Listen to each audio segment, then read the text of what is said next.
অল্প সময়ে দুরন্ত প্রতিভা নিয়ে আলোচনায় এসেছেন অভিনেত্রী তাসনিয়া ফারিন। অভিষেকের পর থেকেই তিনি নিজের অভিনয়ের ব্যাপারে সিরিয়াস। চেষ্টা করেছেন ভালো গল্প আর বেছে বেছে কাজ করার। এটা করতে তাসনিয়া ফারিন বাধার সম্মুখীনও হয়েছেন, বেড়েছে শত্রুও।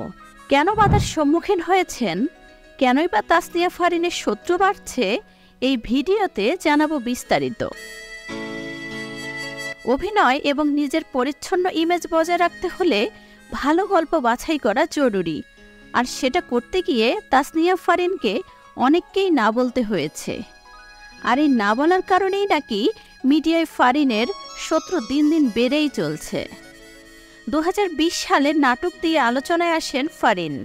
সেবার পবিত্র ঈদ উল ফিতরের পর ফারিনকে আর পিছনে ফিরে তাকাতে হয়নি।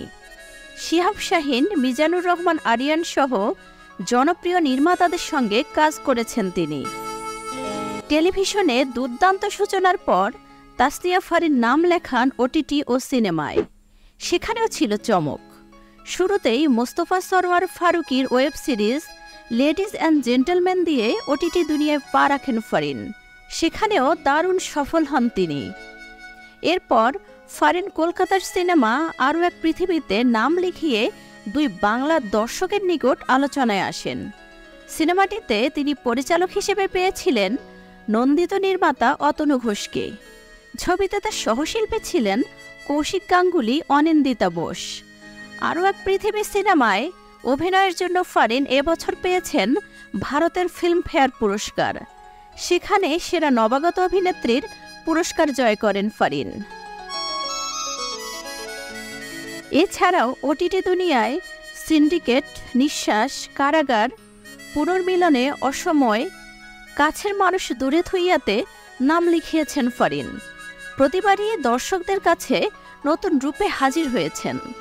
দর্শকরাও ফারিনের নতুন রূপকে সাদরে গ্রহণ করেছেন।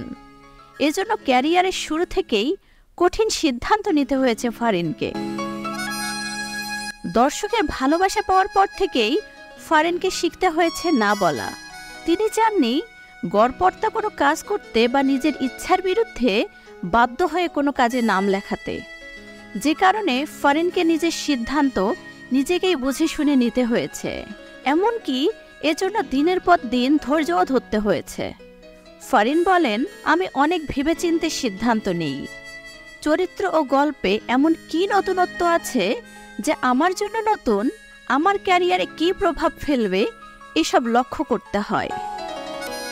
অনেক সময় কোনো চিত্রনাট্য পছন্দ না হলে কাজটি করতে রাজি হন না ফারিন। তখন অনেকেই তাকে ভুল বোঝেন। এই না নিয়ে কারো কারো সঙ্গে মনোমালিন্য হয়। এ প্রসঙ্গে ফারিন গণমাধ্যমকে বলেন, না তো করতেই হবে। হ্যাঁ বলার চেয়ে না বেশি বলতে হয়। আমার কোনো প্রজেক্ট পছন্দ না হলে সেটা তাদেরকে সরাসরি বলি। শিল্পী হিসেবে বলতে হয়। এটা নিয়ে আমি স্ট্রেট কাট। সরাসরি কথা বলার কারণে আমার শত্রুও বেশি, কারণ অনেকেই মন খারাপ করেন। কেউ কেউ মাঝে মধ্যে অন্যভাবেও নেন। এগুলো তো আমার ক্যারিয়ারের জন্য করতেই হয়, কিছু করার নেই। ফারিন আরও বলেন, আজ যদি আমার ক্যারিয়ার না থাকে তখন তারা কেউ তো আমাকে ডাকবেন না। সেজন্য নিজেরটা নিজেকেই বুঝতে হবে। এখানে আমার কোনো ব্যাকআপ নেই। পুরোটাই আমি নিজের চেষ্টায় একা এসেছি। এজন্য আমার ভালোটা আমাকেই বুঝতে হয়। তো বন্ধুরা, ফারিনের কথার সঙ্গে কি আপনি একমত? কমেন্টস করে জানিয়ে দিন আপনার মতামত। ভিডিওটি ভালো লাগলে একটা লাইক দিয়ে উৎসাহিত করুন। ধন্যবাদ।